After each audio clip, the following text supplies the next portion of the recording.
വന്നു. ഉൽപ്പത്തി 39. ജോസഫും പൊത്തിഫറും. ജോസഫിനെ അവർ ഈജിപ്തിലേക്ക് കൊണ്ടുപോയി.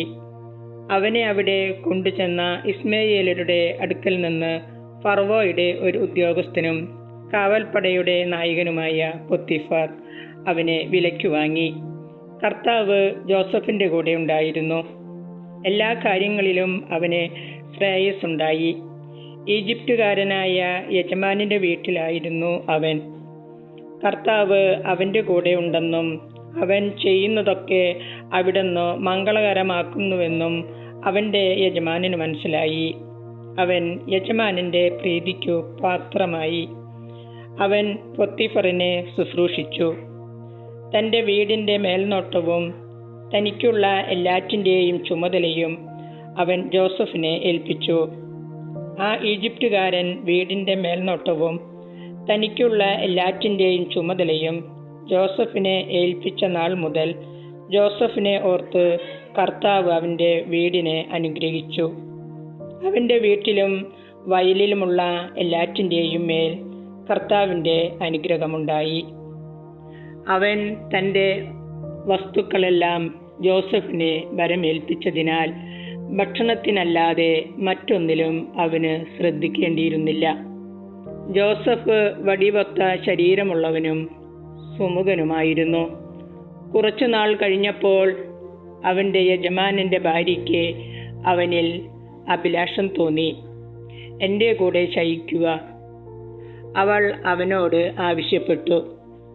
പക്ഷേ അവൻ വഴങ്ങിയില്ല. അവൻ അവളോട് പറഞ്ഞു, ഞാൻ ഉള്ളതുകൊണ്ട് യജമാനൻ വീട്ടിലുള്ള ഒന്നിനെക്കുറിച്ചും ശ്രദ്ധിക്കാറില്ല. എല്ലാം അവൻ എൻ്റെ കയ്യിൽ ഏൽപ്പിച്ചിരിക്കുന്നു. എന്നേക്കാൾ വലിയവനായി ആരും ഈ ഭവനത്തിലില്ല. എൻ്റെ മേൽനോട്ടത്തിൽ നിന്ന് നിങ്ങളെയല്ലാതെ മറ്റൊന്നും അവൻ മാറ്റി നിർത്തിയിട്ടില്ല. അതും നിങ്ങൾ അവൻ്റെ ഭാര്യയായതുകൊണ്ടാണ്. ഞാൻ എങ്ങനെയാണ് ഇത്ര നീചമായി പ്രവർത്തിച്ച് ദൈവത്തിനെതിരെ പാപം ചെയ്യുക?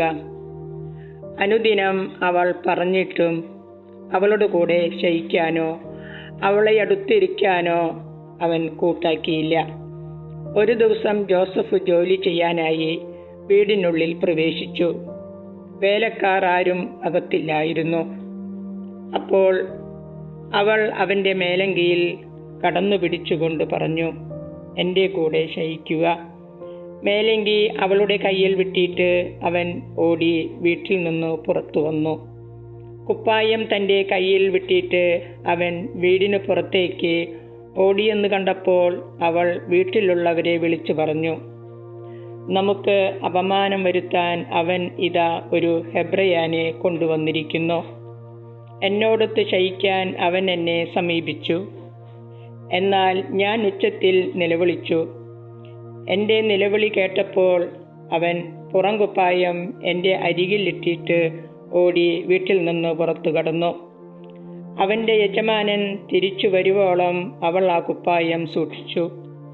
അവൾ അവനോട് ഇപ്രകാരം പറഞ്ഞു, അങ്ങ് കൊണ്ടുവന്ന ഹെബ്രയ വേലക്കാരൻ അപമാനിക്കാനായി എന്നെ സമീപിച്ചു.